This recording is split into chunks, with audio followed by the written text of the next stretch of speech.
Nós hoje, em nome de Jesus, vamos fazer um tour virtual a Israel.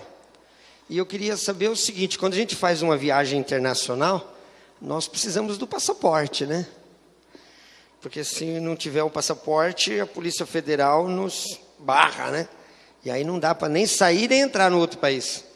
Você trouxe o seu passaporte? Trouxe. Eu trouxe o meu. Glória a Deus. Eu preciso ser bastante breve, mas Deus vai nos dar graça. Mas antes eu queria orar com vocês. Curva a tua cabeça aí um pouquinho. Querido Jesus, eu sou grato a Ti por mais uma vez poder estar ministrando aqui a Tua palavra, por mais uma vez poder estar fazendo, Senhor, aquilo que o Senhor tem colocado no meu coração. Eu quero Te pedir somente duas coisas. A primeira, que eu seja esvaziado de todo o meu conhecimento acadêmico, de tudo aquilo que eu aprendi na universidade, com os livros, tudo aquilo que eu aprendi lendo, ouvindo, e que eu possa, Senhor, falar daquilo que eu aprendi aos Teus pés, como um discípulo aos pés do Mestre. Que eu venha transmitir, Senhor, somente a Tua palavra para a Tua igreja, que é santa, que aqui está. E a segunda coisa, Senhor, guarda esse lugar para que não haja nenhuma manifestação maligna, para que a única manifestação que aconteça aqui seja do Teu Espírito Santo, tomando cada coração, cada vida, e que eles possam, Senhor, ouvir a Tua palavra, e elas venham servir, Senhor, como um mecanismo de transformação nas nossas vidas. Papai, eu Te louvo, em nome de Jesus. Amém. Aqui, vocês podem ver, né? Vamos ver, nós temos aqui uma bela de uma foto da cidade de Jerusalém. E eu convido você a fazer aí um tour, porque nós vamos dar uma olhadinha nas últimas horas de Jesus. Aqui está um pouquinho apagado, mas não tem problema. E eu quero começar por um lugar que todo mundo já ouviu falar. Inclusive, né, esse lugar inspirou até uma música da Gal Costa, né? Quem me chamou?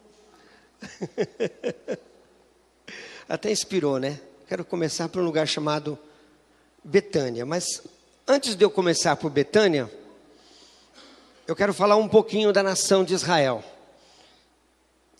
Esse triângulo aqui, ó. Quero falar dessa nação. Esse triângulo aqui, ó.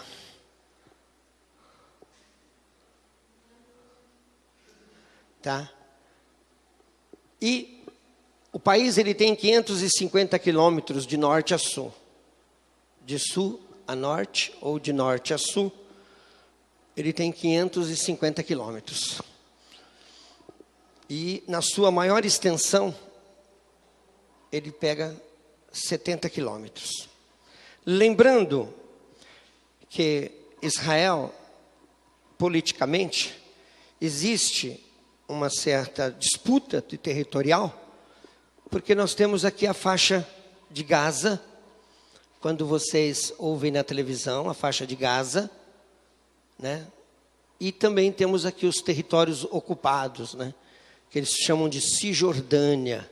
Toda essa área churada aqui, ó. Aqui, que é a Cisjordânia e a faixa de Gaza. E Jerusalém está bem aqui, ó. Quase na divisa, que é o alvo de toda disputa. Eu quero falar um pouquinho para você, que muitas das vezes a imprensa,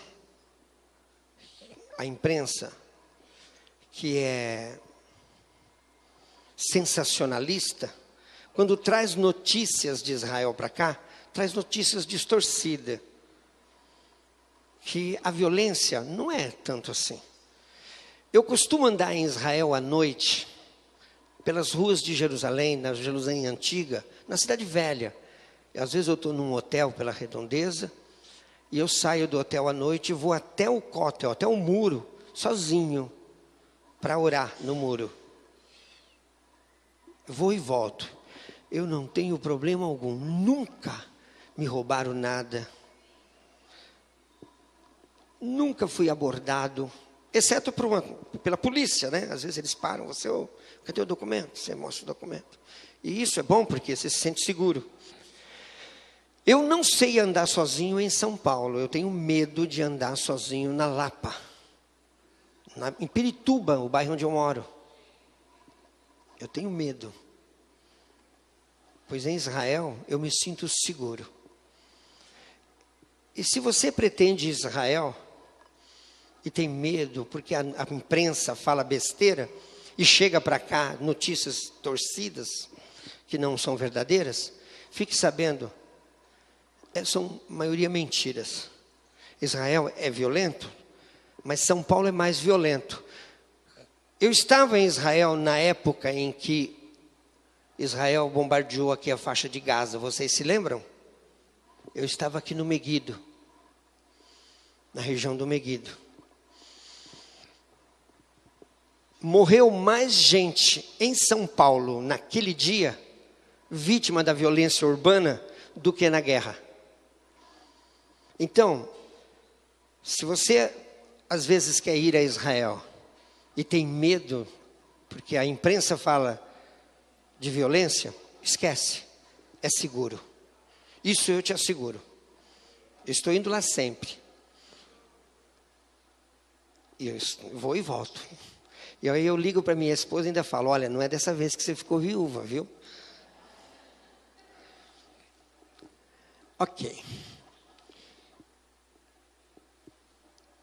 Aqui eu estou mostrando para vocês nessa foto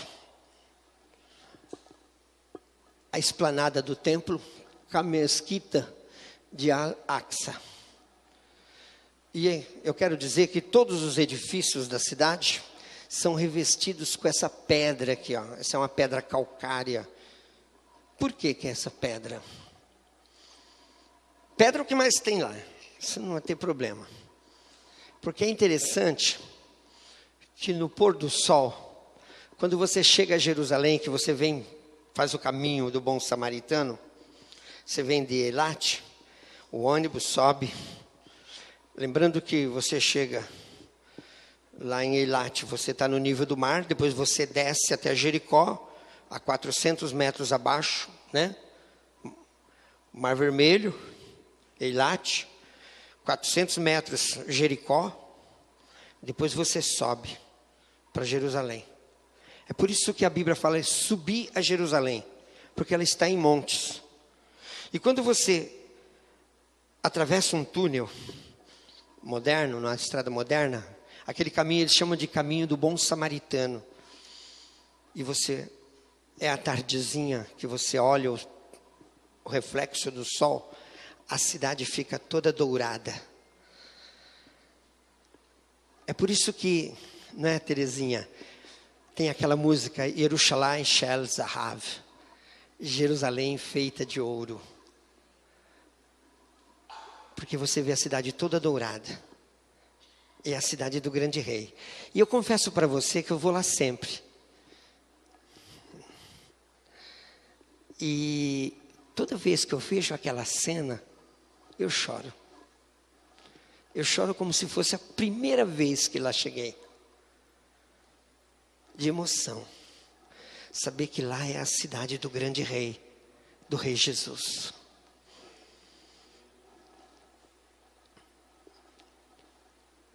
A população de Israel é de aproximadamente 8,5 milhões de habitantes, sendo que 30% são judeus religiosos.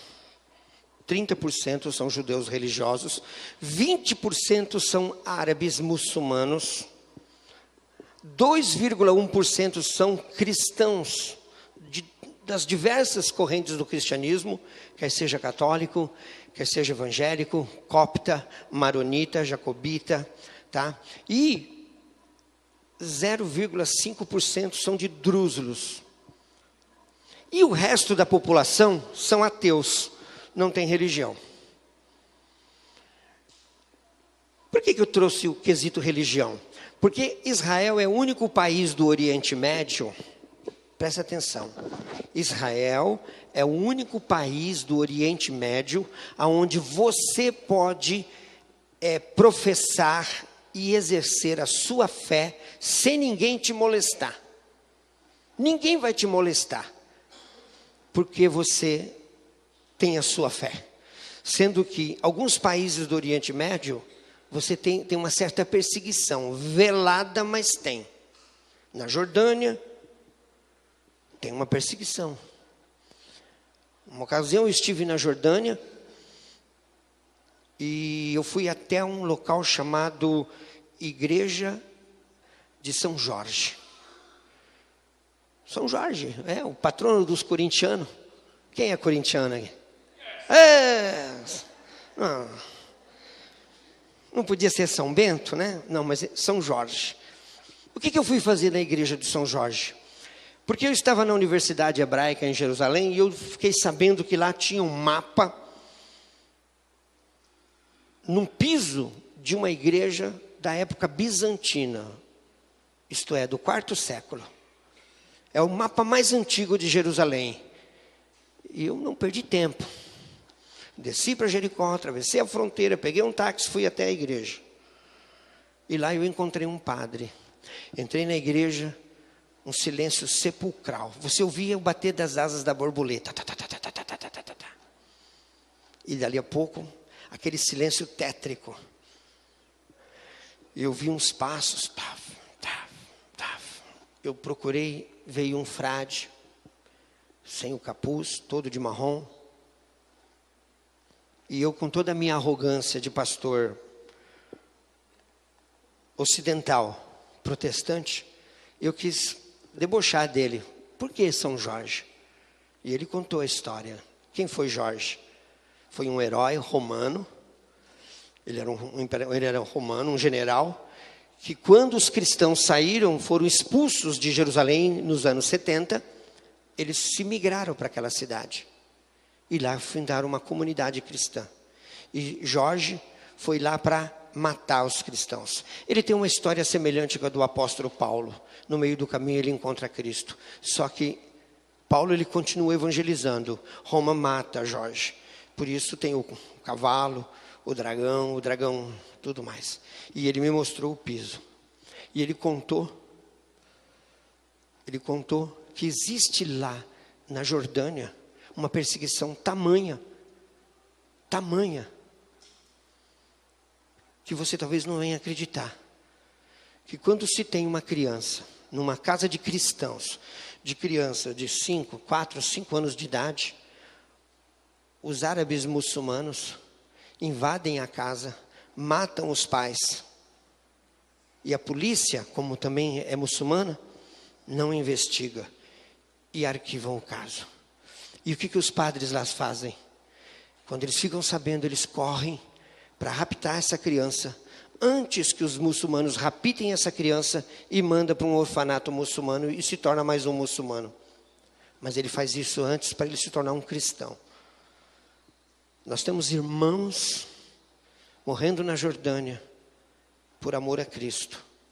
Nós temos irmãos morrendo na Síria por amor a Cristo. Nós temos irmãos morrendo no Egito por amor a Cristo. E você está disposto a dar a sua vida por Cristo? Vamos continuar. Esse é o mapa da cidade moderna, de Jerusalém hoje, né? Que eles chamam de cidade velha, né? Ela é toda murada, tá? Ela é toda murada, ok? Cidade toda murada. E ela é dividida em bairros. Você tem aqui, um bairro muçulmano, um bairro judeu, tá? Um bairro muçulmano, bairro judeu, bairro cristão, bairro armênio, bairro cristão, bairro armênio. Lembrando que esses muros, e aqui é a esplanada do templo, onde está a mesquita de Al-Aqsa e o Domo da Rocha. Esplanada do templo. Então essa é a cidade de Jerusalém. Eu vou avançar um pouquinho aqui, senão não vai dar tempo. E esse é o Domo da Rocha. Vocês que me mandaram lá. 2015 foi quando fizemos essa viagem. O Domo da Rocha é um monumento islâmico. Ao contrário que todo mundo fala, chama isso aqui de Mesquita de Omar. Não é a Mesquita de Omar. Chama Domo da Rocha. É um monumento. É um monumento que fizeram em homenagem à épica viagem do profeta Muhammad, que ele sai de Meca no seu camelo.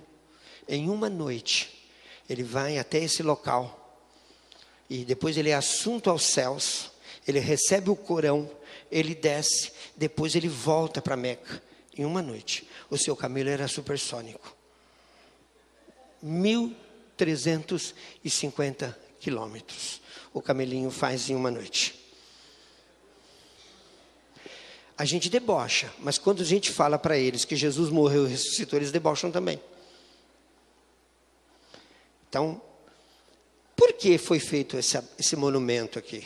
Lembrando que nesse local estava o templo de Herodes, na época de Jesus, que foi construído por Esdras e Neemias, que foi destruído pelos romanos.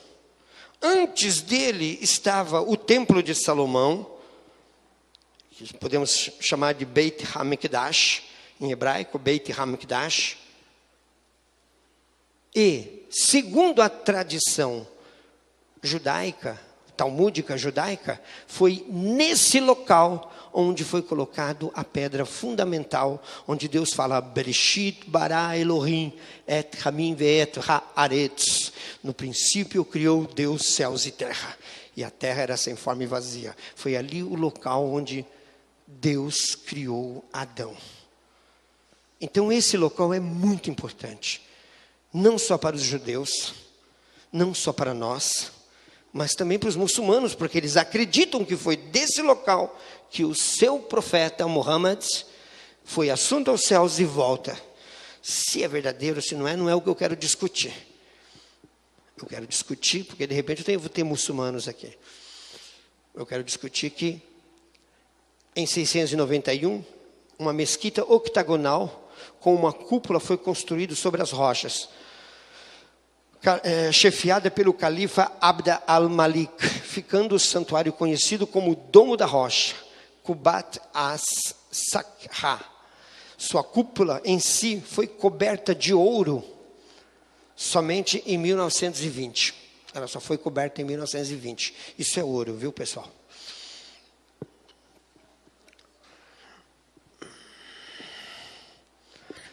Essa é a esplanada do templo, que a gente chama de esplanada do templo, os judeus. Aqui é o Domo da Rocha e aqui é a mesquita de Al-Aqsa. Mesquita de Al-Aqsa, aqui é o Domo da Rocha. E essas ruínas que você vê aqui são algumas ruínas ainda do 8º século. Você tem algumas ruínas.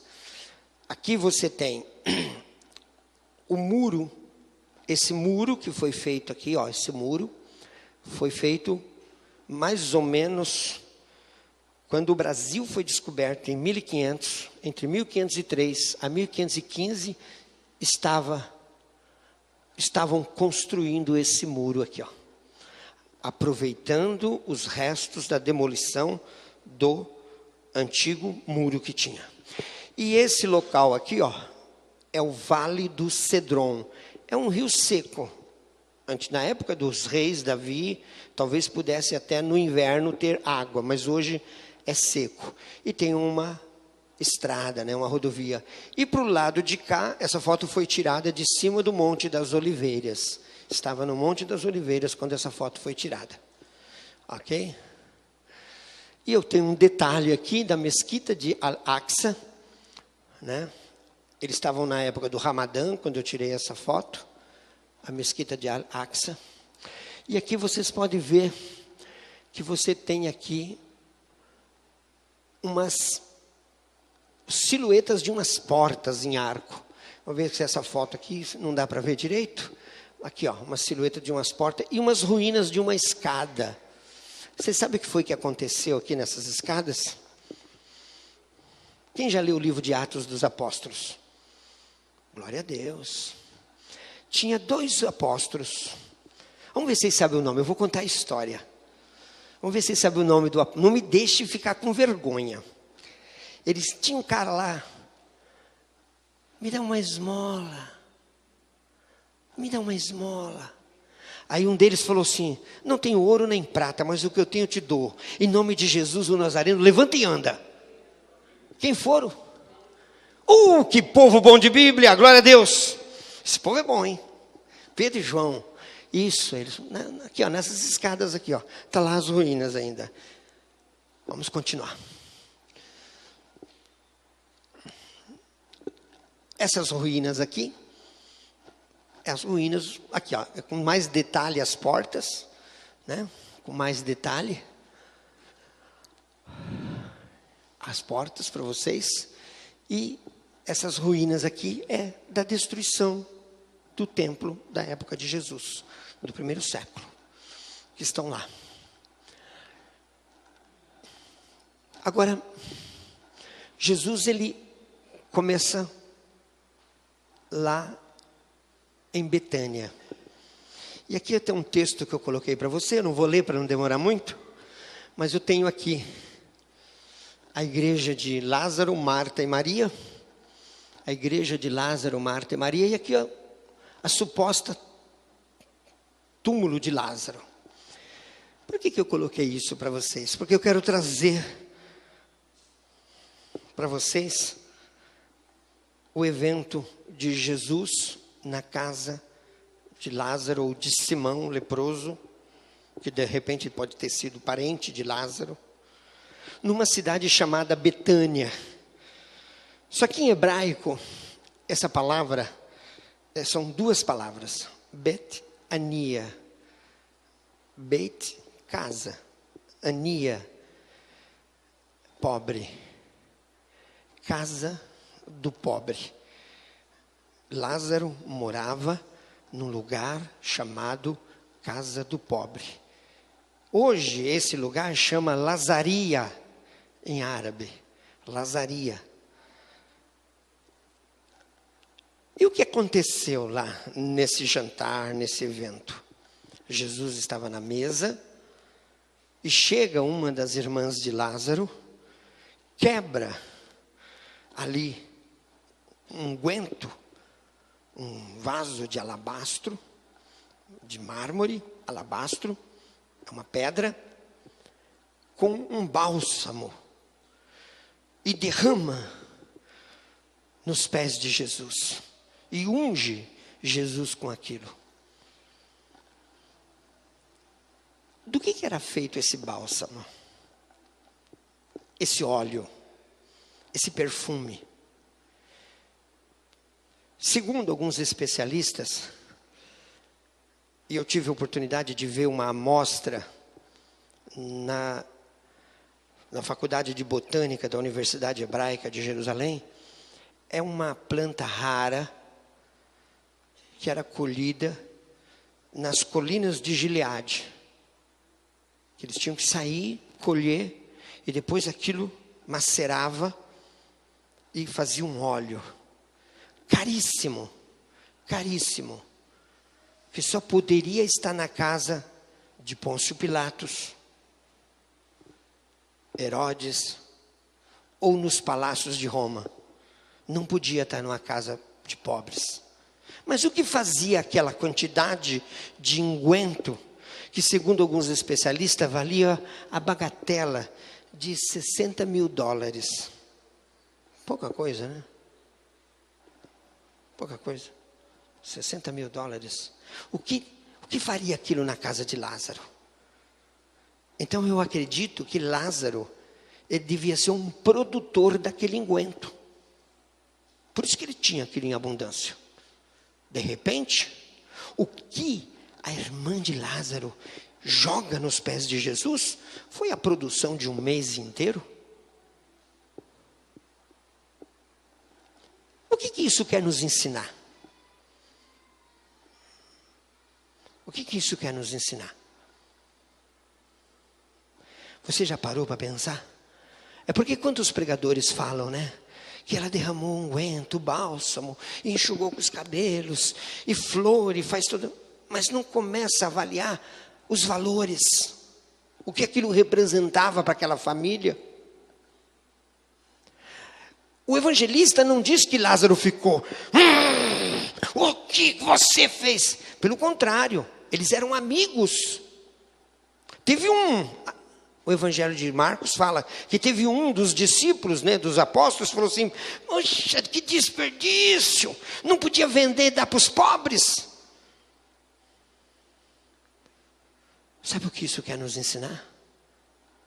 Que para o nosso Deus, precisamos ofertar o melhor, e não as sobras. O melhor do seu louvor, o melhor da sua adoração, o melhor da sua oração, o melhor do seu dízimo, da sua oferta. Mas é o melhor. Deus deu para nós o melhor do que Ele tinha. Ele deu o seu unigênito Filho. Portanto, Ele espera de nós o melhor da nossa adoração, do nosso louvor, da nossa dedicação à obra dEle. Ele espera isso de você, de mim. Ele espera isso da comunhão cristã, tanto aqui no Jardim da Saúde, quanto no Jaraguá, no Guarujá, e quiçá em Indaiatuba. Ele espera isso de você, de nós, que nós devolvemos a Ele o melhor, porque Ele nos deu o melhor. Vamos continuar. Aqui é só uma marca, né, da tumba de Lázaro. Ok? Essa é a entrada, segundo a tradição, que é a entrada da tumba de Lázaro. Ela deve ter sido modificada, até porque ali é uma comunidade árabe, ali é Palestina. Lazaria está dentro do Estado de Israel, mas eles classificam ali como área B, porque Israel é dividido em 3 áreas, área A, B e C. A área A é onde a polícia é palestina e o governo é palestino. Área B, a polícia é israelense e o governo é palestino. E área C, a polícia é israelense e o governo é israelense. Então, na área A, os judeus não entram. E na área B, eles, para entrarem, precisam de autorização do exército. Então, aqui é a área B, Lazaria, né? Uma outra foto. Agora eu queria falar um pouquinho da entrada triunfal de Jesus em Jerusalém. Levaram um jumentinho sobre o qual puseram suas vestes, e Jesus montou, e muitos estendiam suas vestes no caminho, e outros ramos que haviam cortado nos campos. Tantos que iam adiante dele, como os que vinham depois, clamavam: Hoshaná, Baruch Rabá, Beshem Adonai, Hosana, bendito que vem em nome do Senhor. Bendito o reino que vem, o reino de Davi, nosso pai. Hosana nas maiores das alturas. Presta atenção, nós temos agora a multidão gritando: Hoshaná, salva-nos. Hosana, em hebreu se iria falar Hoshaná, ou Rosh Hashanah. Hoshaná, salva-nos, salva-nos. Presta atenção, eu quero que vocês fixem bem isso daí, o que a multidão gritava nesse momento. Salva-nos. Quando ele fala Hosana, cadê? Está aqui, Hosana. Eles falavam Hoshaná, salva-nos. Baruch Rabá, Beshem Adonai, bendito que vem em nome do Senhor. Presta atenção. E Jesus entra em Jerusalém, Eu quero que vocês guardem essas palavras. Salva-nos, bendito que vem em nome do Senhor. Daqui a pouco nós vamos falar sobre isso. E aqui nós temos novamente a mesma foto, né? Com o domo da rocha e os muros, né? E eu quero trazer essa foto aqui para vocês. Levantai, ó porta, vossas cabeças, levantai-vos, ó portais eternos. Eu estou cantando mal pra caramba, mas eu não sei cantar. Eu fico até com vergonha, né? Para que entre o Rei da Glória. Quem é o Rei? Quem é o Rei da Glória? O Senhor poderoso. Será que o salmista, quando escreveu esse salmo, é um salmo que você está cantando, se você não sabia, tá? Ele pensou nessa porta, porque foi por essa porta que Jesus entra, porque essa porta ela dava para o templo. E tem uma coisa enigmática aí nessa porta. Eu quero me atentar um pouquinho, e de repente nós vamos terminar a ministração aqui, porque eu quero atentar nessa porta. Domingo que vem tem mais, né? Domingo que vem nós vamos continuar, porque hoje não vai dar tempo, tá bom? Eu quero me atentar aqui nessa porta. Essa porta, esse muro, como eu disse para vocês, foi construído por um califa chamado Suleimão o Magnífico. O Brasil estava sendo descoberto. Pedro Álvares Cabral estava lá navegando, né? Vindo para o Brasil, né, Maria Angélica Cabral? E se perdeu, que era ir para a Índia. Ele ia para as Índias, não é isso? Aí ele se perdeu, né? É que eu falo para a Angélica, no dia que eu só deixar ela aqui, ela não volta para casa, né? Ora, pois, ela volta, porque ela vem várias vezes aqui, ela volta. E eu não quero deixá-la, porque se eu deixar, eu levo embora, né? Leva? Então, eu não quero deixar. Quando Suleimão o Magnífico estava construindo essa porta, você pode ver que ela está lacrada, não está? Ué, como é que se faz uma porta fechada? Não era português, né? Eu posso falar porque eu sou descendente, né? Alencar, né? É descendente de português. Podemos, né? Só não pode contar piada de português aqui. Ora, pois, não pode. Como é que se faz uma porta fechada? Por quê, hein? Vocês já pararam para pensar? Todo mundo vê essa porta. E a porta fechada. Por que a porta está fechada? Então, quando Suleimã estava construindo essa porta aí, esse muro, um dos seus oficiais falou assim, não, o senhor não pode construir essa porta. E ele era muito vaidoso. E ele, por que eu não posso? Me dê uma boa razão para eu não construir. Porque se você não me der uma boa razão, eu vou cortar teu pescoço. E ele fala, é que os judeus têm uma profecia que o Messias vai entrar por essa porta. Ele não só construiu a porta fechada, mas como aqui é um cemitério muçulmano. Por quê? Segundo a tradição talmúdica, tá? Eles têm 2 Mashiach, Messias, 2 Mashiach, o Mashiach ben Yosef e o Mashiach ben Davi. E o Mashiach ben Yosef é um sacerdote. E o sacerdote não pode pisar em terra de cemitério. Então ele pôs o cemitério muçulmano lá para impedir o Mashiach de entrar. Só que ele estava atrasado no tempo. Eu quero que você abra a tua Bíblia em Ezequiel.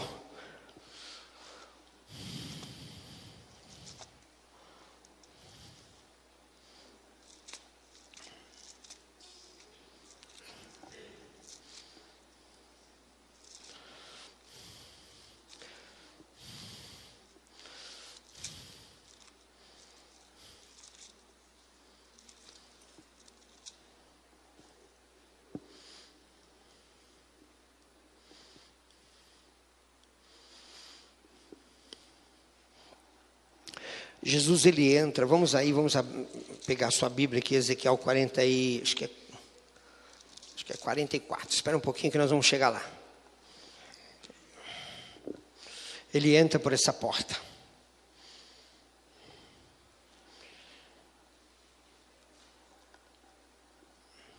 E quando você cantou, levantai, ó porta, vossas cabeças, para que entre o Rei da Glória, você estava falando do Salmo 24, verso 7 até o verso 10.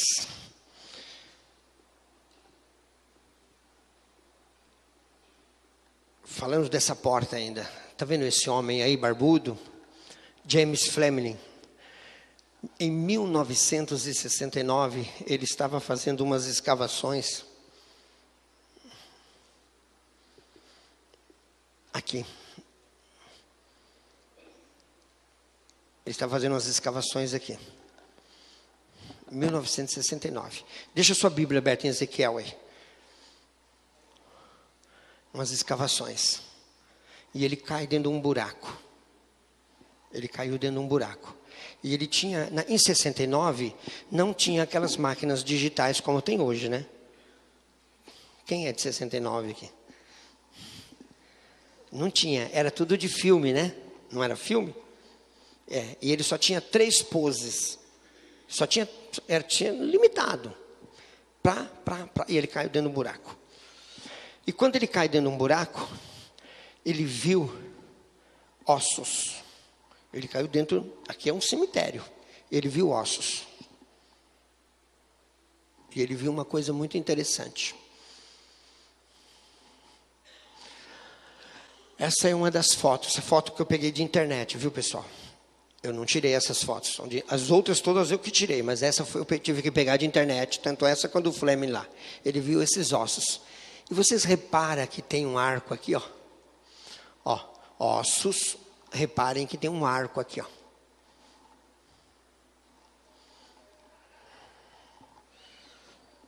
Lembrando que ele estava fazendo uma escavação aonde? Nessa região. A porta que o Suleiman construiu, fechada. E o Fleming, James Fleming, cai dentro desse buraco e ele tira uma das fotos, foi essa daí. Repara que tem. Aí ele pediu autorização para o governo para escavar, mas era um cemitério muçulmano, ele não teve autorização. E ficou nisso. Essa foto eu peguei de internet também. E essa foto é o lado contrário, já dentro do Domo da Rocha, daquilo que você vê quando você está no Monte das Oliveiras. É o contrário disso. É lá atrás, ó. Essa foto. É o lado contrário do Domo da Rocha. Ok?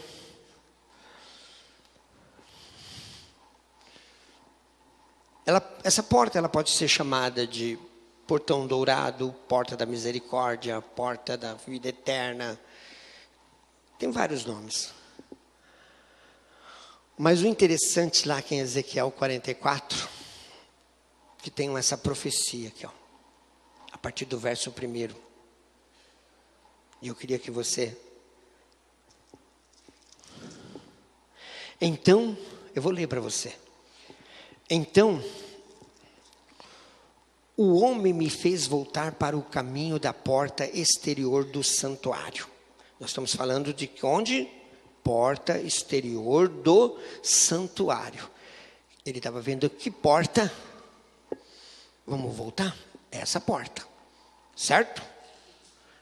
Ezequiel 44. Vamos continuar.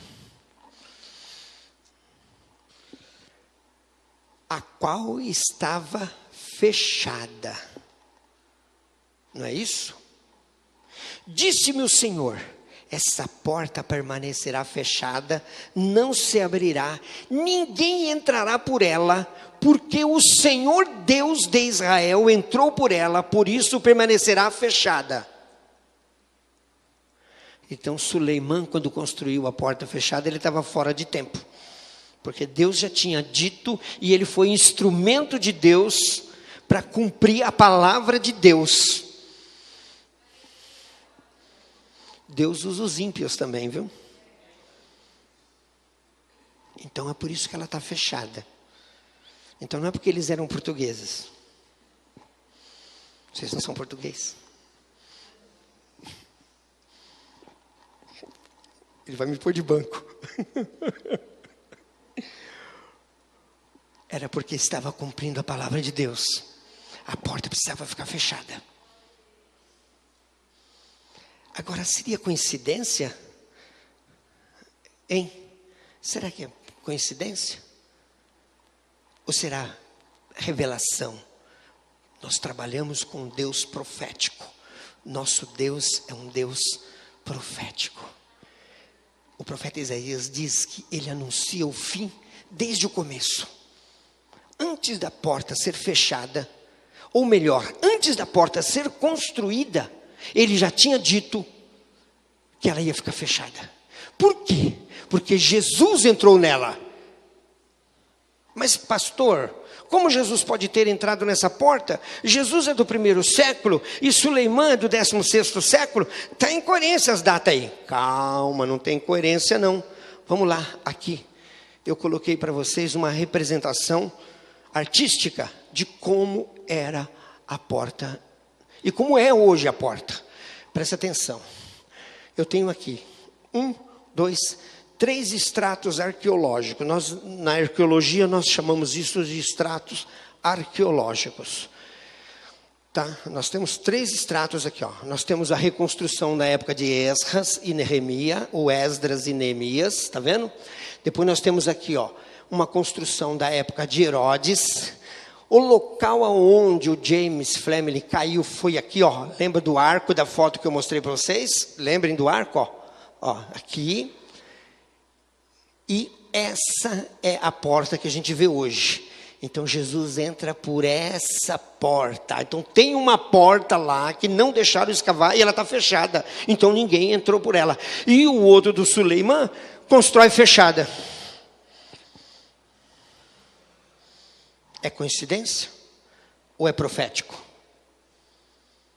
Nosso Deus não merece uma salva de palmas?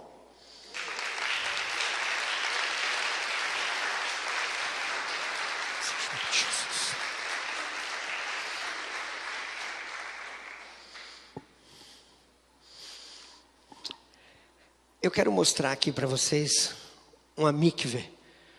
O que é a mikve? Esse é o pai do batismo. Tem presbiteriano aqui? Eu lamento. O batismo cristão era por imersão e não por aspersão. Tá? Então, essa era como eles faziam as imersões para purificação. A mikve. É óbvio que essa mikve, essa foto não é tirada lá do templo, mas existe várias mikvot lá no templo. Essa daqui eu tirei, essa foto eu tirei lá em Curã. Mas como ela estava muito mais fácil, mais nítida, eu optei mostrar o que era uma mikve. O batismo nosso, né, vem da mikve, de uma imersão. Não é jogar água na cabeça. Então, se você foi batizado jogando água na cabeça, você precisa ser emergido, tá? Eu lamento. Precisa imergir. Batismo é emergir, a palavra grega, tá? Que é sepultar. Batismo vem de sepultamento. Quem vai batizar domingo que vem aqui? Morreram já? Morreram? Tem que morrer. Para poder sepultar só em terra defunto. Então tem que morrer para o mundo e ressuscitar para Cristo.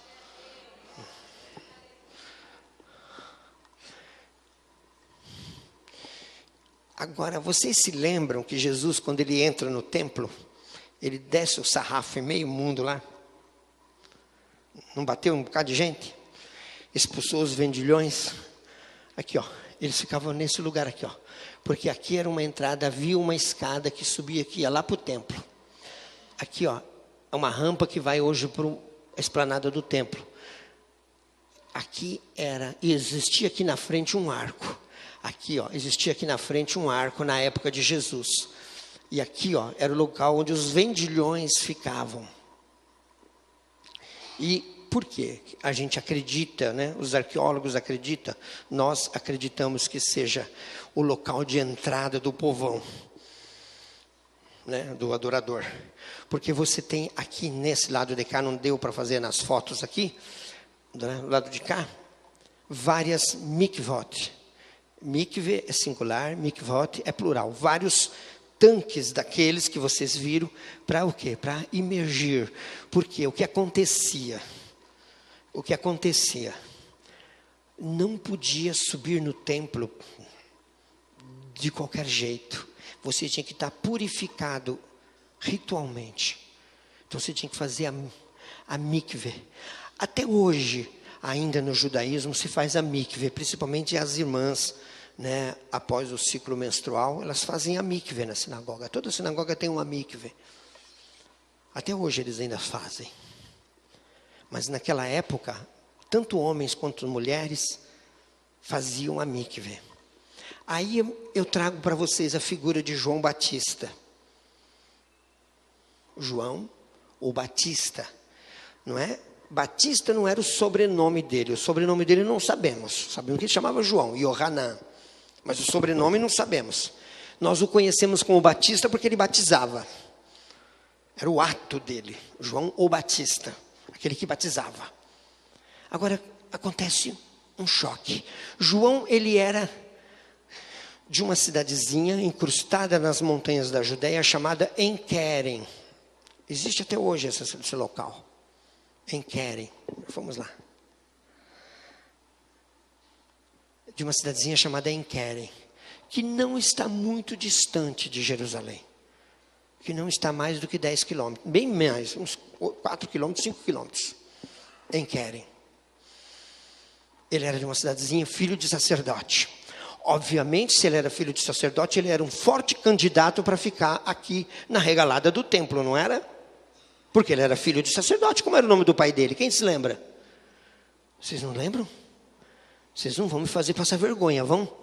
Qual era o nome do pai do João Batista? Zacarias. Vamos ler a Bíblia, povo. Assim vocês me matam de vergonha. Não dá. Então ele era um forte candidato para ser um dos que oficiava no templo. Mas o que acontece com João Batista? Ele começa a pregar o arrependimento. Por quê? Porque ele não concordava com o que estava acontecendo no templo. Ele não concordava com aquilo, com a corrupção do templo. O que acontecia? Deixa eu só falar para vocês o que acontecia. Como a ganância dos sacerdotes extorquiam o povo simples. O crente que saía lá do Golã, lá no norte, já quase com a divisa com a Síria ou com o Líbano. E ele vinha, ele não... O seu cabritinho que ele tinha que oferecer de sacrifício não aguentava a viagem. São quase 500 quilômetros. Não dava para o cabritinho aguentar essa viagem. Então o que ele fazia? Ele vendia o cabritinho lá, no custo do comércio, no valor do comércio. Custava X. E ele vinha com esse dinheiro. E não se fazia viagens dessas sozinho. Quando se subia para Jerusalém, subia-se em caravanas. Porque tinha salteadores, principalmente na época das festas. Tinha ladrões. Então tinha que andar em grupo. Por isso tem a parábola do bom samaritano. Ninguém viajava sozinho. Viajava em grupo. E ele vendia o seu cabritinho. E ele vinha com aquele dinheiro. Quando ele chegava aqui, aquele dinheiro que ele trouxe, ele não podia usar no templo. Porque era o dinheiro romano, o denário. Ele tinha que converter aquilo no shekel, no dinheiro do templo. Que era o shekel, ou shekalim, no plural. Só que quem fazia o câmbio? Aí eu olhava para a cara do Ricardo e falava, esse aí tem muito dinheiro. Então, seu cabritinho o meu shekel, para cada denário seu é 40 shekel meu. E ele era um adorador. Então ele comprava o meu denário, o meu shekel. E gastava todo o dinheiro dele para mim. E eu ficava com o dinheiro dele. E aí ele pegava um cabritinho. Tinha que comprar também um cabritinho. Vendia aqui o cabritinho. Porque ele tinha que oferecer um cabritinho. Ele tinha que levar o cabrito. Então ele tinha que comprar o cabritinho. Só que o cara da banquinha do lado não aceitava denário. Tinha que ser o shekel. Mas se esse mesmo cabritinho lá no Golão onde ele morava custava 2, 3, 4 shekalim, ele ia vender por 200 shekalim. E ele era um adorador. E ele comprava, porque ele queria adorar, ele queria dar o melhor. Aí ele tinha que fazer a mikve, porque ele não podia subir, porque ele pode ter tropeçado, pisado em animal morto, pisado em terra de cemitério, um monte de coisa pode ter acontecido. Ele não estava espiritualmente, cerimonialmente puro, tinha que fazer a mikve. Quanto custa a mikve? 80 shekalim. E ele queria subir, então ele pagava. Agora, quando Jesus chega e vê tudo isso, o que ele fez? Hein, Zé? Foi natural, né? Não está acontecendo muito diferente hoje não, né, pessoal? Jesus precisa vir, não? E o que João Batista faz? Aí João Batista começa a pregar o arrependimento. Raça de serpente com escorpião, arrependei-vos, já é posto o machado à raiz das árvores. E ele começa a batizar.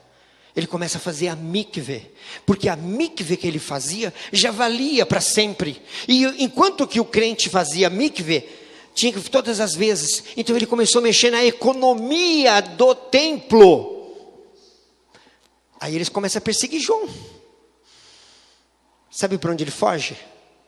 Ele foge para um outro lugar chamado Betânia, além do Jordão. Ele vai onde hoje é a Jordânia. Ele atravessa. Por quê? Porque lá já não era mais judeus, porque lá era outro país. Ele estava sobre o auspício, sabe de quem? Eu falei certa palavra, auspício, sob o comando de Herodes Agripa. Era outro rei, já não estava mais sob Pôncio Pilatos. Foi por isso que ele foi para outro país, só atravessou o Jordão. É por isso que Jesus, quando entra no templo, ele faz o que fez, vira a mesa de cambista, bate em neguinho. E por que João Batista também foi perseguido? Porque mexeu na economia, mexeu no bolso deles. Eu sou teu amigo até você não mexer no meu bolso. Mexeu no bolso, complicou. Eu vou encerrar por aqui. E eu prometo para vocês, aqui eu botei uma setinha, né? Jesus expulsa os vendilhões. Eu prometo para vocês que domingo que vem nós vamos continuar a nossa viagem. É óbvio, o Senhor permite, tá? Que Deus abençoe.